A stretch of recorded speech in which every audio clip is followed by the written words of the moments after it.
Toi whatala whātula tātua tunu se isi foile nei whaopoponga o talafou mai Samoa. O lo whaanga solo tulavanga ilu māmota o le mālo ele fou, le solo umia li imatama ita i tuai o le kolisio avele,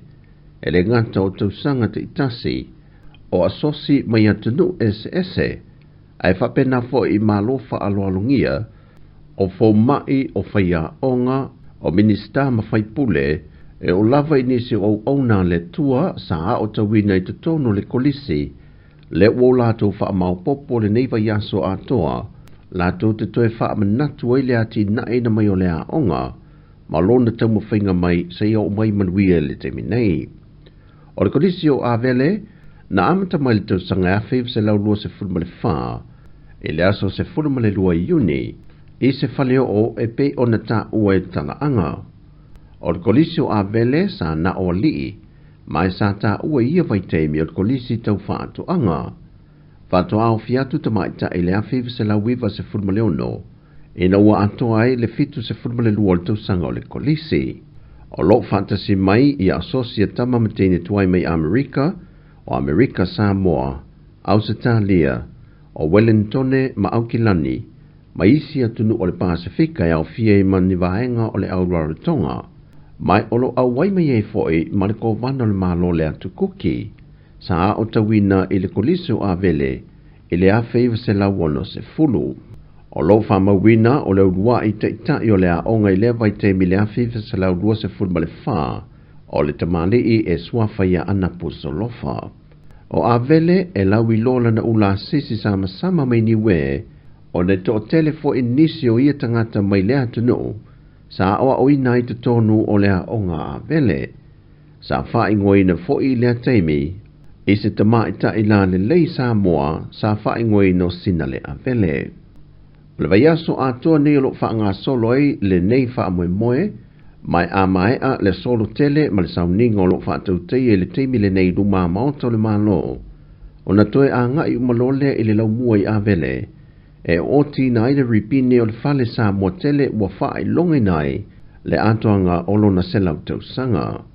O le fale sa mo pe o na fuafuaina e le komiti whaafoe mo le atoanga o le selau tau sanga o avele, o lo momoli mai ai mafufonga ma teimi e le ngalo, o le fale o na a mata mai ai le kolisi i le a feiva selau dua se fulma le faa. O le vai aso nei wa sai nia e se malienga i le vao le pulenga o le tātou malaiva le le whaavao maloi whaleolo, ma le pulenga o le whale einga le McDonald. O le awhausia i le isi lao le whale einga e whaatuina i lo tātou malaiva lele. O le masina fau le masina yulai, o whaamoe moe o le aswi nai le ele, mo le whaamoe moe le McDonald. O lo iei le whaamoe moe na i oane i le tani ngā malo le atunu i le fontele a te tai o malo le taupulenga e usuia mai Samoa ia o ki topa ua te tala le whale einga e le ngata mo i la towe au topa atu le malaiva alele au nisi fo i le tu i sifo le motu o le ala talata ma whaafaingo fia mo i la tau e so o se teimi mo tau mawhatanga. O le vai so fo i toi wala au e le komisio le whaamasinonga le fionga le whaipule o sa nganga numero mua, le fionga lo au sola malamalo kene te sio, e se mata aupuna talo sanga i le fionga le fonftalai o le mauta,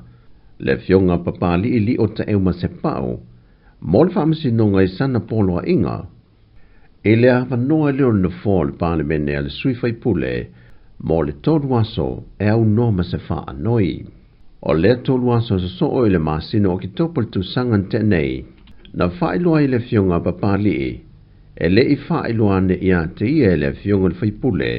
lono tau esea ma le awa ia tu le fontanga le pale mene, na tula i le fionga lo au mawhaato ese lumo le fontanga, peitai, na ia te ena mōlianga le fionga le fontalai lona taltununga, e le ise tula fono na ia solia. O le yason te neina wala awele mata apu lumo le komisi, mai ele i maua sei unga. Ele mai ai o le fontanga a matai o le fio anga whale ula, e tu sai o le mata apu le wala tapa au tausi le fio anga whale ula, o ia foi leo le whaipule o le tu malo sa nganga numero mua, na tāpai loa e sui o matai o le fiuanga, le dala ata le TV tasi mo se whaatalonoanga e au mai aiso lātou finangalo, e whaatonu tonu ai le tele o whela ua inga I lunga o penga te whaailangi, wa manatu le fiuanga, wa tai sei nai le whaafunga anga le atunu. Na whai loi ni se o finangalo, o le mata upu e le o se mata upu fong, wa loa tau sanga o tau mawhai mai, ma o le foi wata o atu le wha amasinonga.